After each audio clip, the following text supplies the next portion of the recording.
Welcome to Take the Helm podcast, where we will share stories, experiences, data, and best practices with industry leaders, friends, and dealers. From market conditions to insights, leadership development to tough conversations, take the helm. Hey everybody, John Green here with Lead Helm once again. And as you know, I'm always excited to do these, and sometimes I'm excited for different reasons. And today is one of those days. So the consistent reason is always we get to talk about how do we sell more vehicles and deliver a fantastic customer experience, all by leveraging the digital sales process in the digital space. So we're going to talk about that today, and that's always fun. The other piece that's exciting is I have a couple great guests here. So I have Aaron Barney, and Aaron you've seen on many of these. He's the co-founder of Lead Helm. Aaron, how are you today? Looking good. Got a new haircut there, huh? Good, yeah, looking fresh, glad to be here. It's good. Getting a little gray on that beard. I noticed that. Lots of gray. Yeah, lots of gray these days. That's how it goes, though, I understand full well. Well, it's good to see you again, Aaron. It's, we see each other every day, but it's always on Zoom. It's rare that I get to see you face to face. I did get to see you last week, which is always good, but glad you're here today. That's good. And then even more important, we have Fran O'Hagan, who's the CEO of Pied Piper. And Fran, welcome. How are you today? Hey, I'm doing great. Happy to Excellent. join you. Well, thank you for taking the time, and we're gonna dive into this, and I'll give Fran a bunch of time here to talk about Pied Piper and its place in the industry and a little bit of history. And one of the things we're really going to focus on is the Internet Lead Effectiveness Report that comes out annually, and it came out on the 8th, I believe, of April. So some interesting findings in there. We're gonna get Fran's take on what they mean, and maybe some insights and some directions and some things that we're excited about, and maybe some things that we might be a bit concerned about as well. And we go back. I was thinking about this, Fran, in preparation. I remember being a dealer and being shopped by Pied Piper. So this is going back to, I don't even know. This could be 06, 07, 08 potentially. I think that's when I was in the store all the time. Sure. And then we worked together a bit when I was at Harley Davidson, right? So in my purview for my short time at the motor company was Pied Piper. And during that time, Harley was subsidizing shops monthly for all the dealerships, at least in the United States. So we had some interactions at that time. And I know you and Aaron have had many conversations through the evolution of digital lead performance and the Lead Helm and so forth. So it's always just fun to talk to you because you got your hand on the pulse of a lot of things, not just in power sports and Harley, right? But we always kind of look at what's happening in automotive because they tend to be a bit further ahead, right? I don't mean that motorcycle business is further behind, but we see just a different level maybe of sophistication, maybe willingness to invest in technology, maybe a bit more process driven and so forth. So the ability to see some of the data from both those verticals is really exciting. So I'm thrilled to have that. So I think without any further intro, let me turn it over to you, Fran, and talk, if you would, a little bit about kind of the history of Pied Piper. When did it start? What areas are you working in these days? And we'll start with there, and then we'll roll into the ILE. But I think inside of the why we're here is, why is this so important inside whichever industry that you're working in right now? Sure. So actually, before Pied Piper, before, I worked for car manufacturers before college. I was just a 17-year-old who wanted a motorcycle. And I remember walking into the dealership. I'd never had a motorcycle. I'd never ridden. I remember walking into the dealership. This is in Lidditz, Pennsylvania. And I decided the Kawasaki GPZ 550 was the one for me. And in hindsight, that was a brilliant choice. I wish I could say I analyzed everything, but I think I probably just liked the way that it looked. But what I remember from back then is, even though I clearly intended to buy a motorcycle. There wasn't really anybody that wanted to help me at the dealership. I felt like I had to go and arm wrestle the guy at the parts counter to get a brochure. And it all worked out in the end, but that was kind of my introduction to the power sports industry. And then fast forward, 20 years, and I spent a lot of time in the auto industry working for manufacturers. And the part of the business I loved was figuring out how to help the dealers sell more stuff more profitably to more loyal customers. So that's kind of the puzzle that I really enjoyed working on. I was pretty successful at it. And in 2003, I took my wife on a date and I said, I think it's finally time to start this business I've been talking about. And our focus, that was 2003, our focus in the 20 years since then has been solely geared to helping OEMs, large dealer groups, get their dealers to sell more stuff more profitably to more loyal customers. And when I say sell more stuff, that could be units or it could be selling service. We at Pied Piper, we're in Monterey, California. We love what we do. We wake up every morning with a smile on our face. We know exactly what we're trying to do.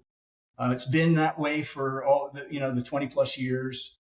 And we work with most of the auto manufacturers. We work with many of the power sports, ag, RV, marine, and some other industries that aren't even in the vehicle field. Sometimes that view of multiple industries can be helpful. Sometimes there's some differences that really don't apply from one industry to another. But, it's really interesting. The customers are often the same from one industry to another. And an industry thinks maybe I'm pretty self-important. This is my industry, but the customers also buy these products in the other fields.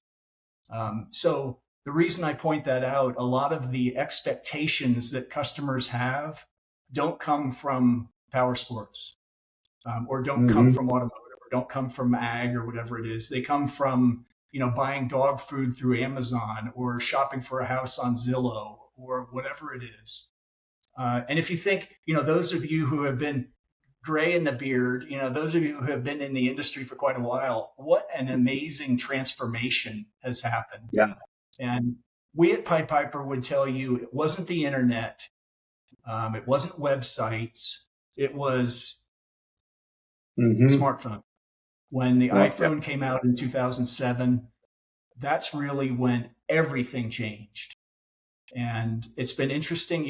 We at Pied Piper have been measuring how customers shop and how customers buy and how effectively dealerships sell throughout that whole time period.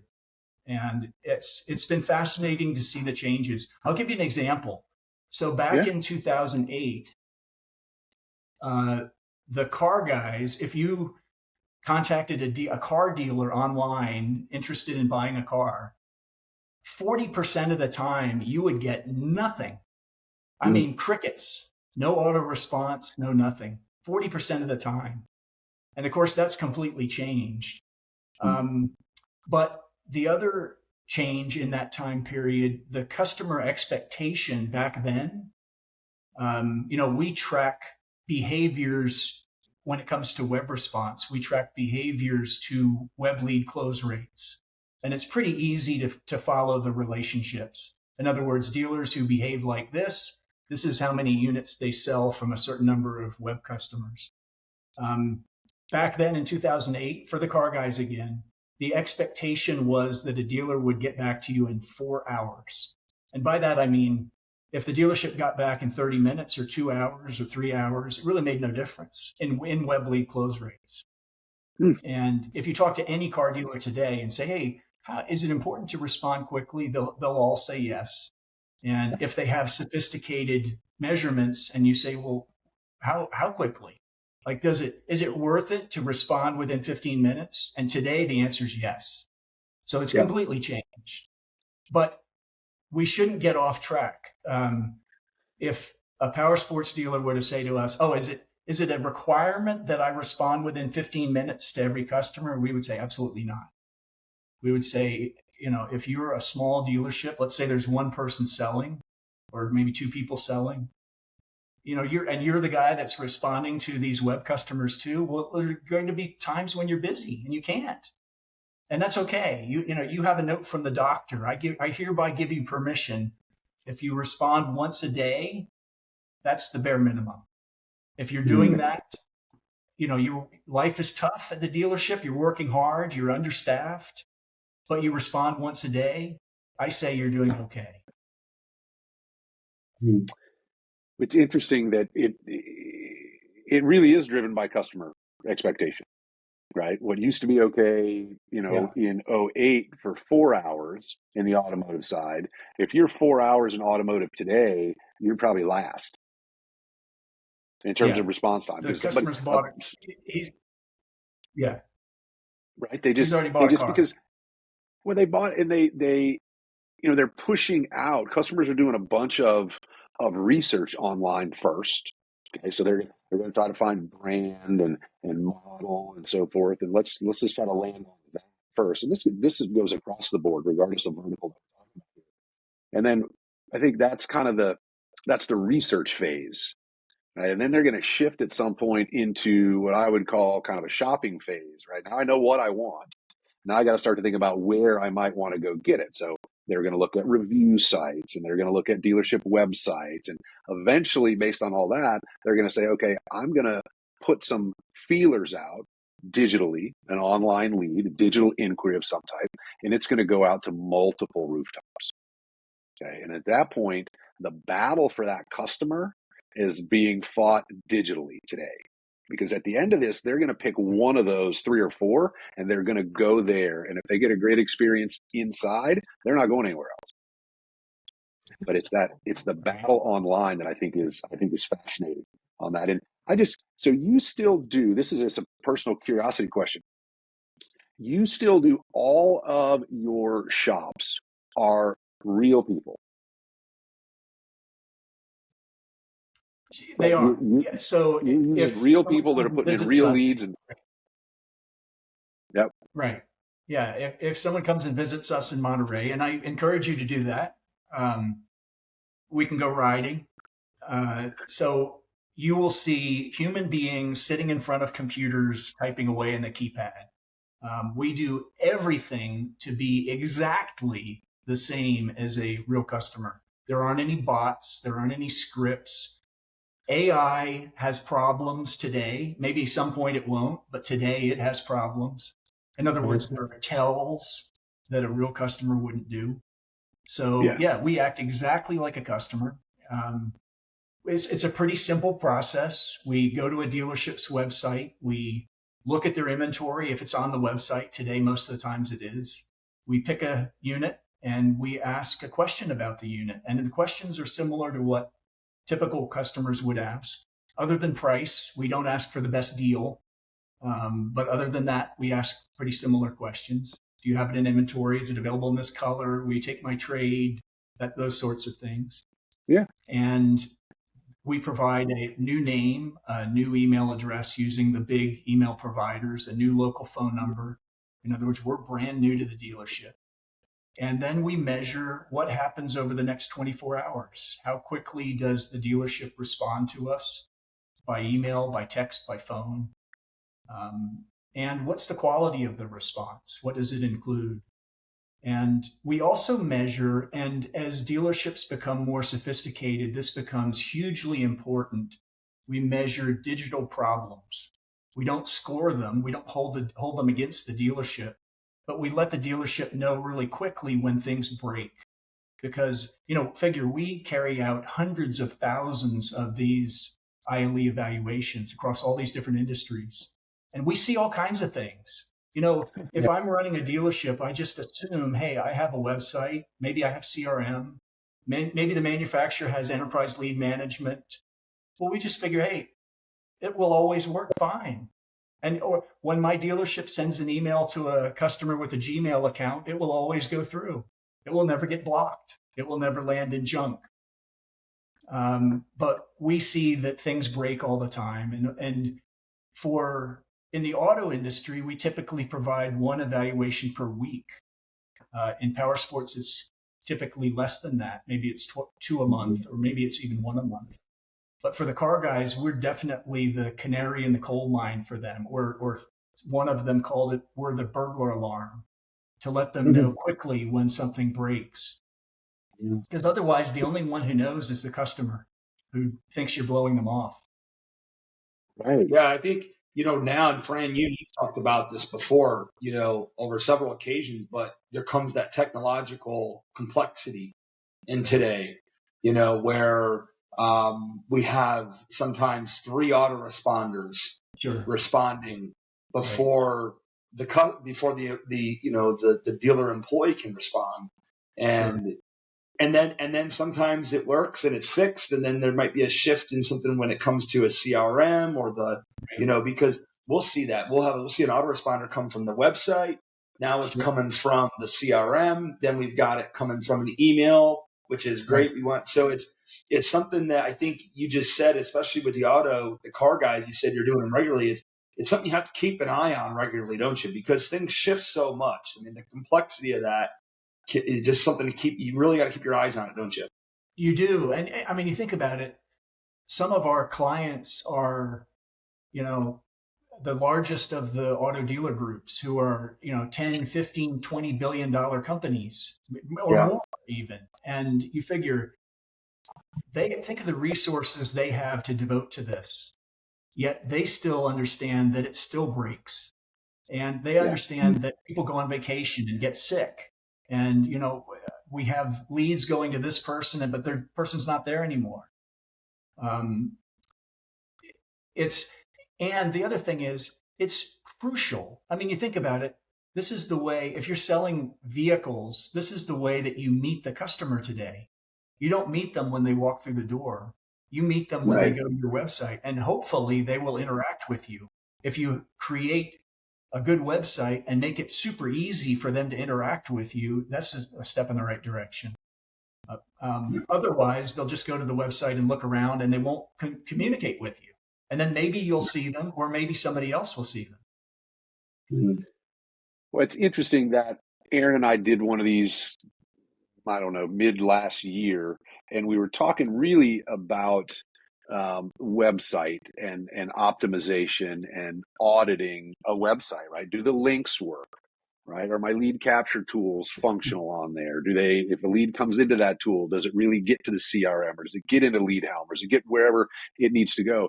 And I think, to your point, those technology audits need to be regular occurrences inside a dealership, because all these things now, there's multiple systems, and we're trying to get them to talk to one another. There's a lack of integration a lot of times between CRMs and DMS systems and website providers and communication to the OEMs and so forth. So there's complexity just in that. And most of us who've come through the business, be it automotive or motorcycle business, like Aaron and I, right? We didn't get into that business because we're technology people. We got into that because we're customer service people, and we're passionate about the brand and the sport and the lifestyle, and we're good at that side of it. And now we've got this overlay of complexity inside our business that is a challenge for a lot of folks, and rightfully so. It's complicated. It's tough.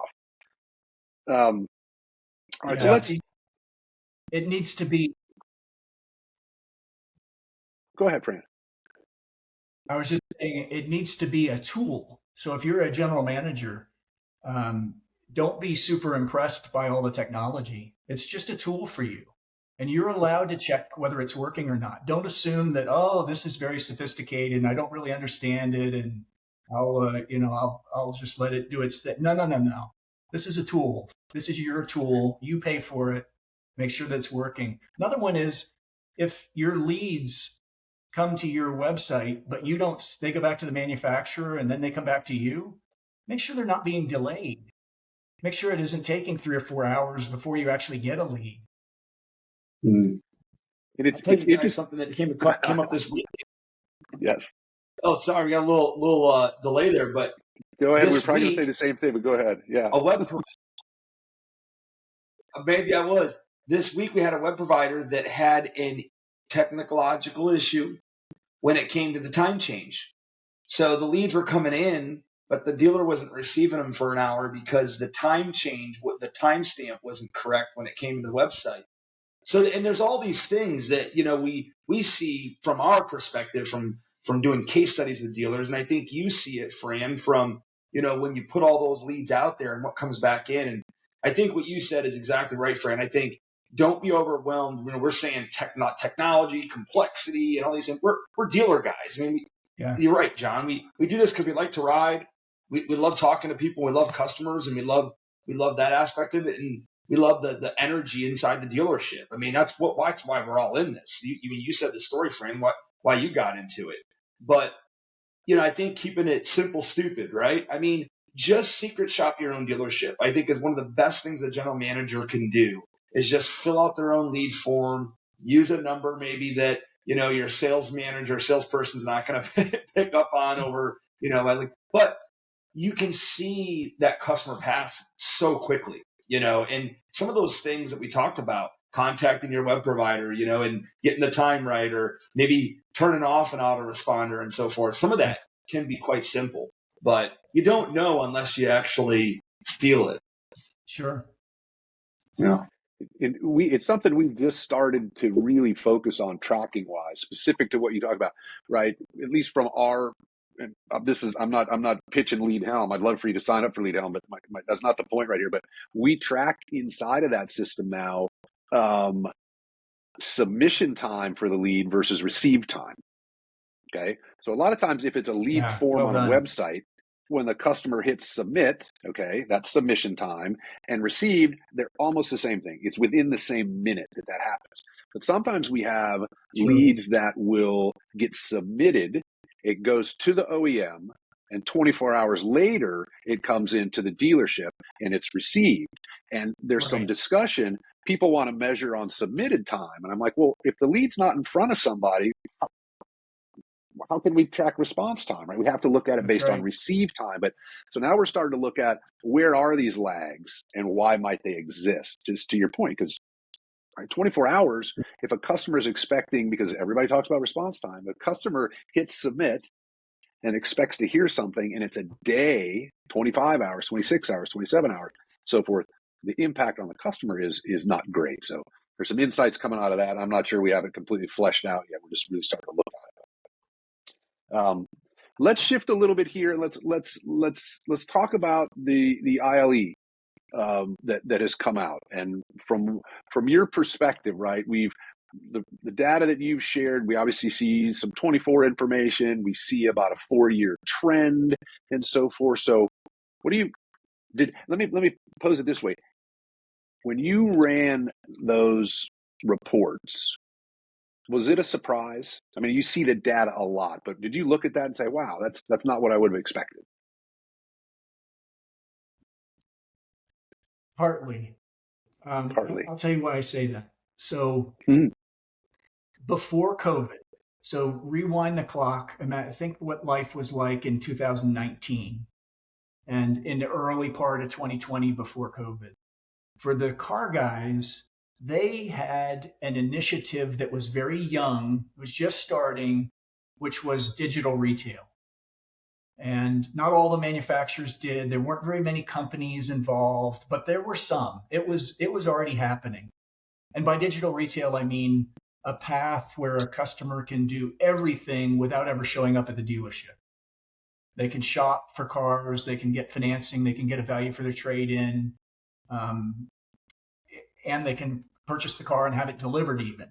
So that was kind of a twinkle in the eye of the auto industry before COVID. And when COVID hit, all of that got supercharged because the car industry thought that a large number of customers were going to want to buy without ever showing up at the dealership. And with COVID, there were instances where you had to do that. You couldn't go to the dealership. So a whole bunch of new companies appeared. Investors dumped money in. The ones that had already started were finished. But right around when it was starting to get critical mass, a funny thing happened. And the same thing happened in power sports, which is all of a sudden there were 2 buyers for every unit. Yeah. Everybody wanted to buy a car. Everybody wanted to buy a side-by-side. Everybody wanted to buy a Harley. And the dealerships didn't really have to rely on all of this wizardry technology. I should also say advancements in CRM for the car guys. And if you think about power sports actually had some of those tools start to appear right around the same time, where there were plugins for the website for estimate a payment or get a value for a trade-in or those sorts of things. Mm-hmm. But it was the same with power sports, where the problem was not enough inventory. The problem wasn't using these tools to sell more stuff. And that continued for 2.5 years or so, really until early 23. And when interest rates doubled, and I mean, if you talk to a dealer and say, hey, what was your floor plan payment in 2021 and what is it today? That's not a very friendly conversation. And it applies just as much to the consumers, because all of a sudden they're paying a really high retail finance rate.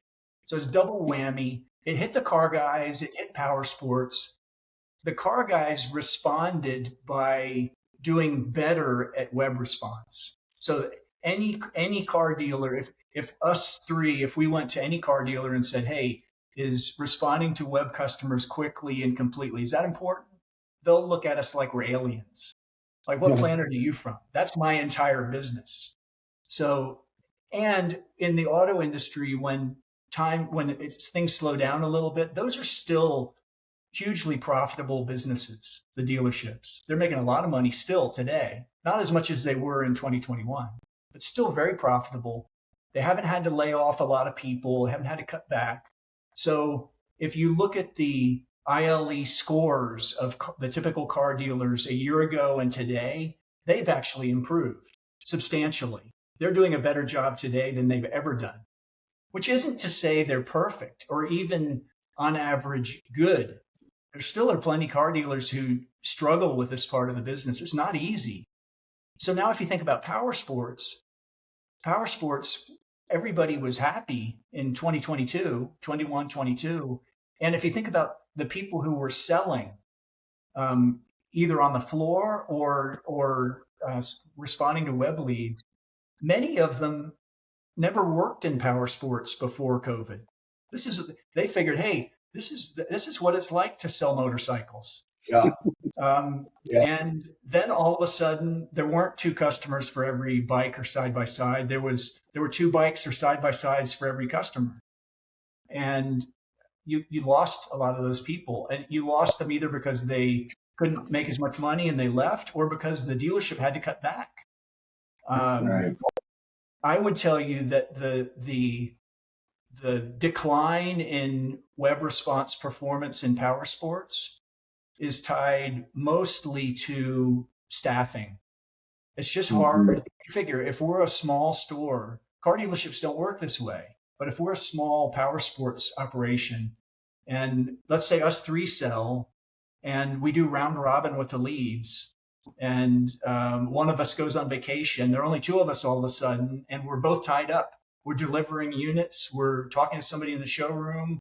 We're following up with people from last week, whatever it is, and calls come in or web leads come in.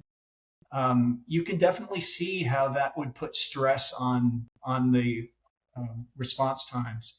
But it gets back to what I said earlier. I would say, so I try to think of things in simple ways. And when I think of a large dealer, power sports dealer network, I think of 3 different dealers, 3 different types of dealers. There's one of those dealers that is consistently responding to web customers within an hour. If 10 customers contact them, all 10 customers, or let's say 9 out of 10, are going to get a response very quickly.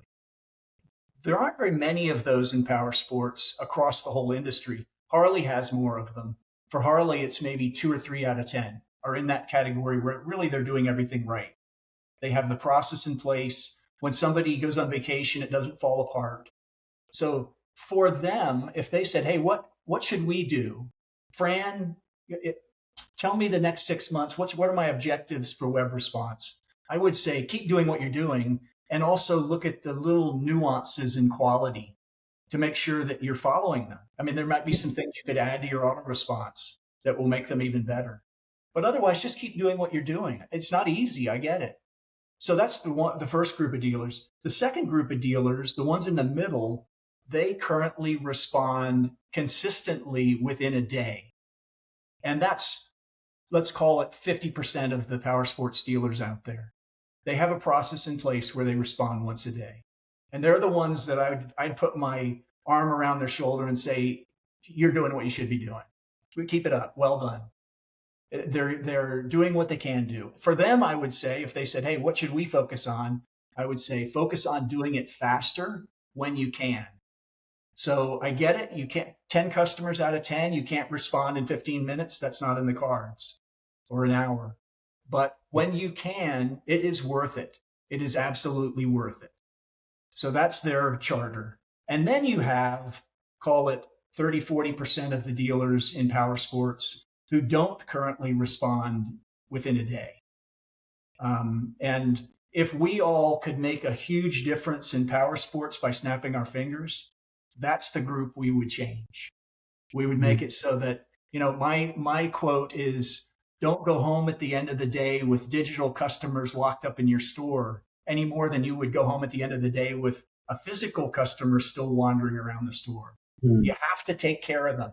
And the thing is, if you think about the process of locking up at the end of the day, if it's my job, I'm the GM, it's my job, and I go on vacation, well, then I have John do it. And if we're both out, then we have Aaron. We don't ever let that fall. Oh, we just won't lock up today. Well, it needs to be the same mentality for these web leads.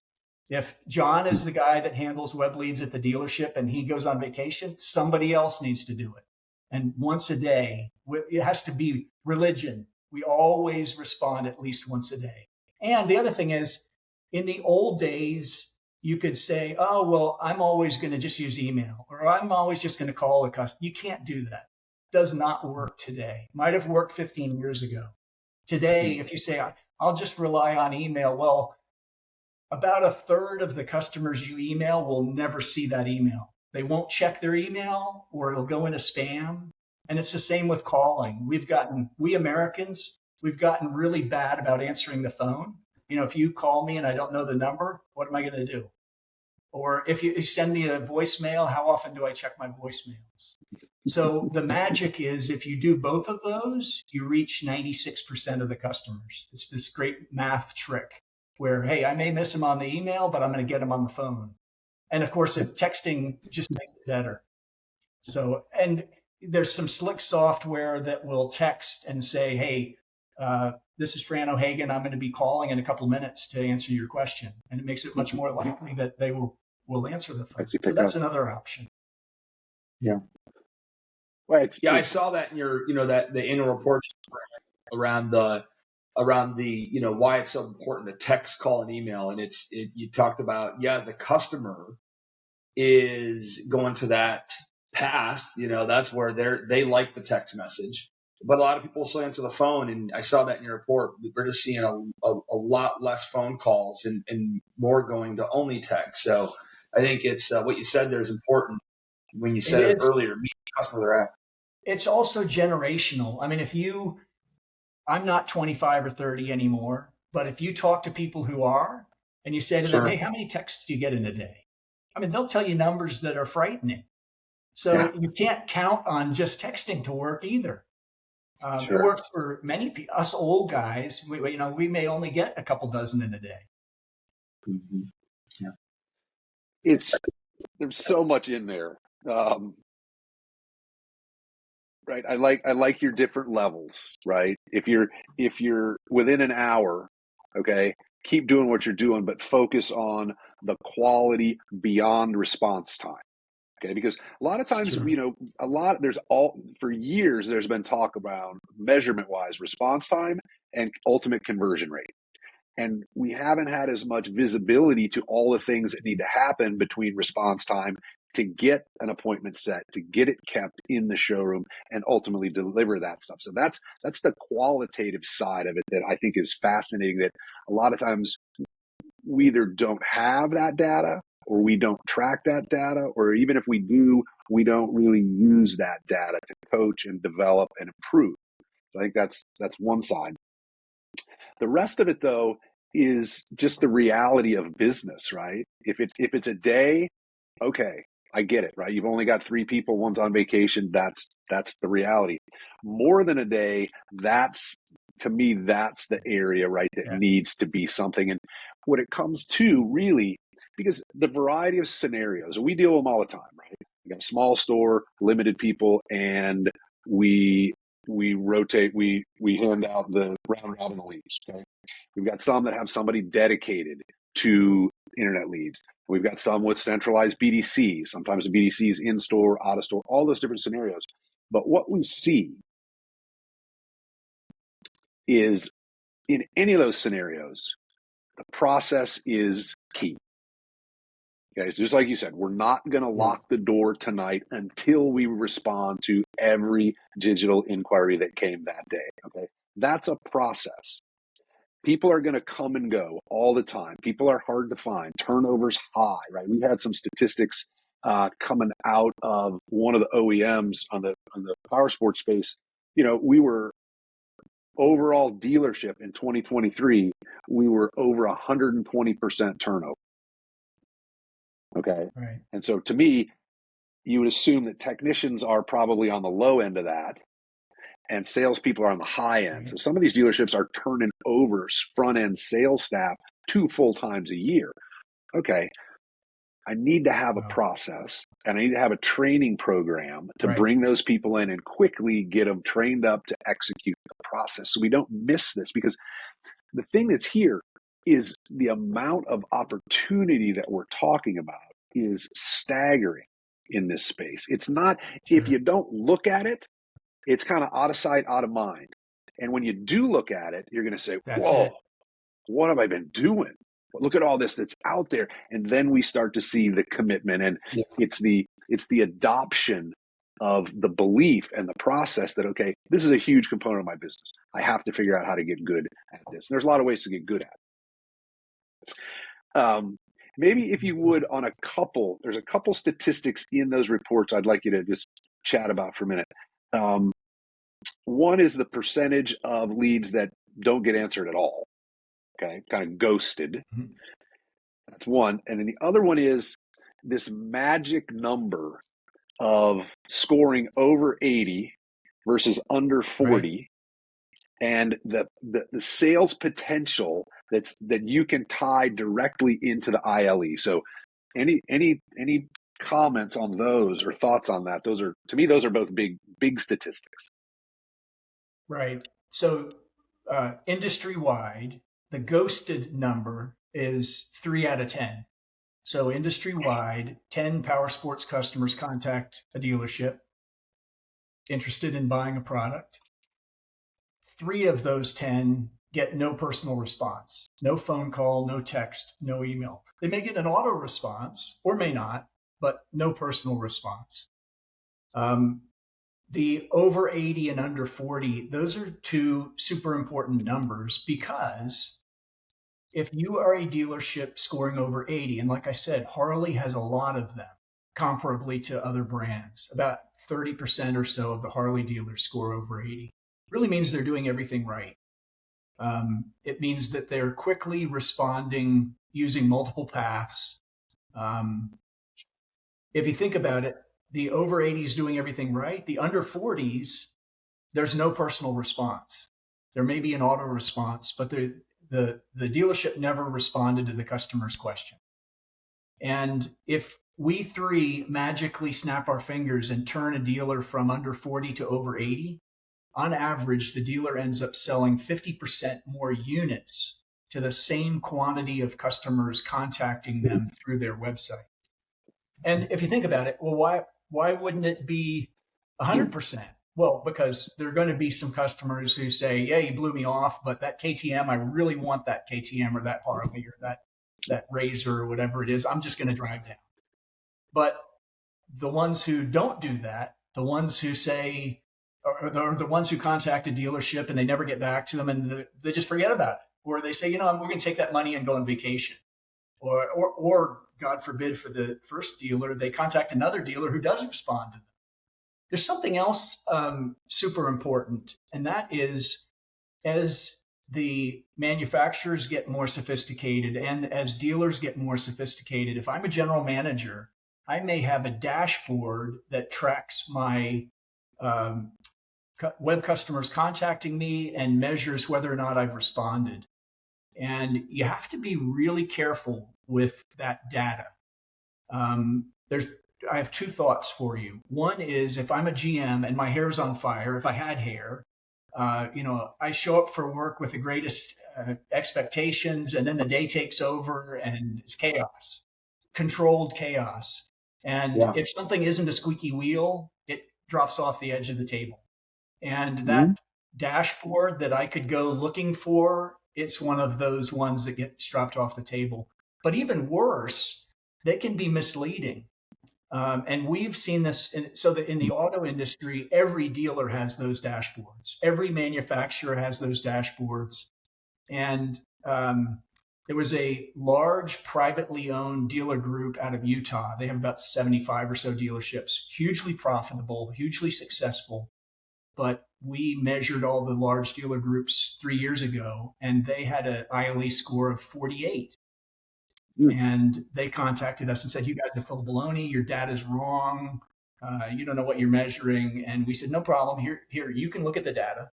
We gave it to them. And about a week later, they contacted us and said, on further review, we want you to provide one of those ILE evaluations per week for all of our stores, because we have found that we were very, very good at pretending to respond.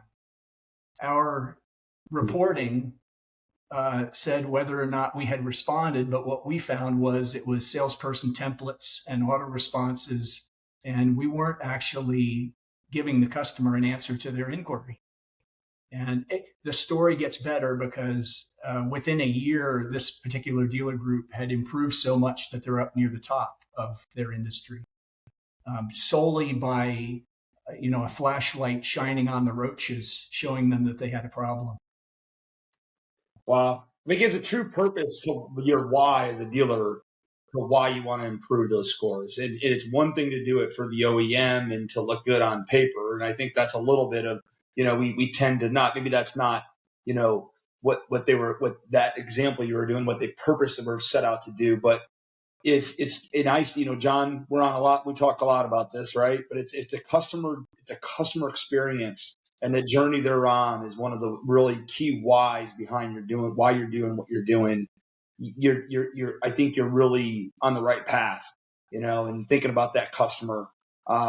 We see that too, where, it's one thing, hey, I got a lead that came into my CRM and I need to time it out because I don't want to, I want my boss to know I'm doing a good job. I want the OEM to look at and so I made a phone call in, and all of a sudden I've got a lead that was responded to. Right. At the end of the day, and it goes right back to what we were talking about, that 24-hour lag and some of these different things that can happen. But the customer, that we forget about that emotional journey that they've been on or have gone on, sure, to actually fill out that form and click that button. And, I think it's important that what you're saying there, it's important that we really care about that customer experience more than we ever have before. Sure. And I would say too, in power sports, it really shouldn't be transactional. In automotive, if I'm buying my third Honda Accord, I just want to know what the price is and when I can have it and whether I can get the options I want. I don't need a relationship with you. Although the very best dealerships, they'll figure out a way to do it anyway. But in power sports, good grief, this is my hobby. I'm happy to have somebody that I can commiserate with and say how smart I am for choosing this one instead of that one. Yeah. Again, we talk about that. We used to talk about this a lot in the dealerships. We talked about this in the 20 clubs. We talk about this today, right?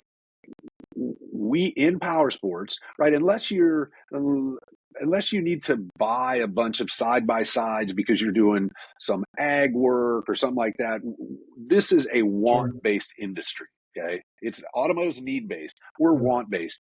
And I joke all the time, right? What we sell in power sports is the holy trinity of product. It's expensive, it's dangerous, and nobody needs it, okay? So we can't sell on auto responses and logic, because it doesn't work. We have to connect emotionally with these people, because this is an emotional product, right? You're coming into a lifestyle. You're going to go out with your friends. You're going to be on the water. You're going to be on the lake. You're going to be on the trail. You're going to be on the road, wherever you're going to be. It's going to change your life. We need to have those kinds of discussions. And that's when we talk about the quality of between response time and delivery. That's what we really need to start to look at, because the goal would be that it's just staggering, the statistic, the above 80 and the below 40%, because everything that we try to do, right, with our clients is, how do we convert more of the existing leads you have? I'm not trying to tell you you need to generate more leads. We'll coach you on that if you need to. But once you get really good at conversion and handling this, then it makes more sense to drive some more leads into the system. But don't spend money and drive more traffic into a broken system. It doesn't make any sense. Let's get good at what we have. But the logic and emotion thing, I think is interesting. All right, we're coming up to it here.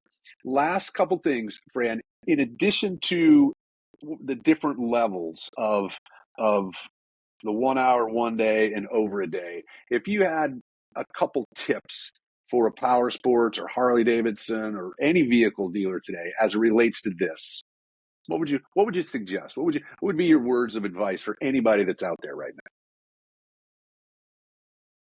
now? I think consistency. So if we talk to the car guys, that's what they struggle with.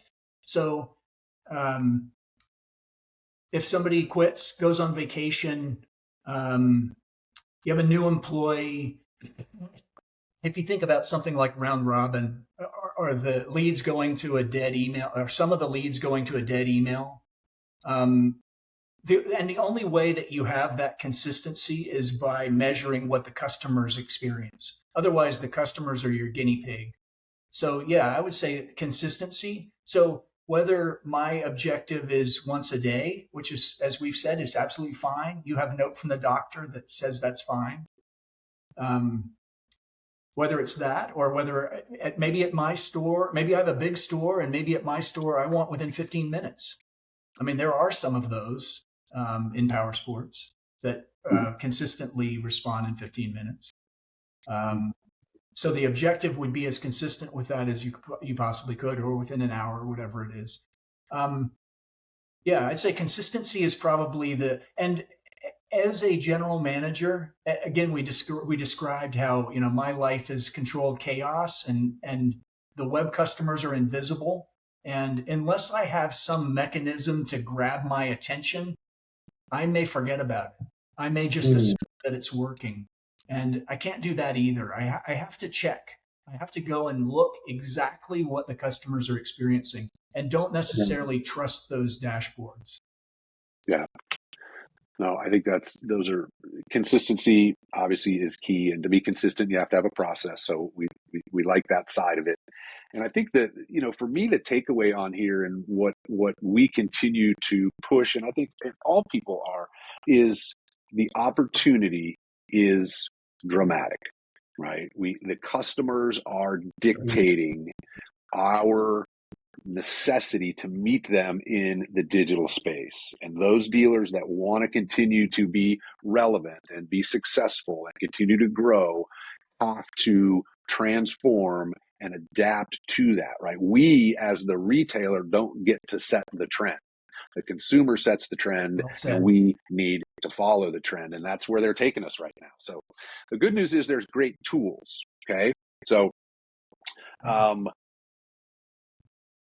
sign up for Pied Piper and get your shops done, right? Whether it's an in-store, a phone shop, or a digital shop. We're talking about digital today, but all of these things are important, because I don't want this to come off the wrong way. Sometimes the people in our stores aren't going to tell us the absolute honest truth about everything that happens, but customers will.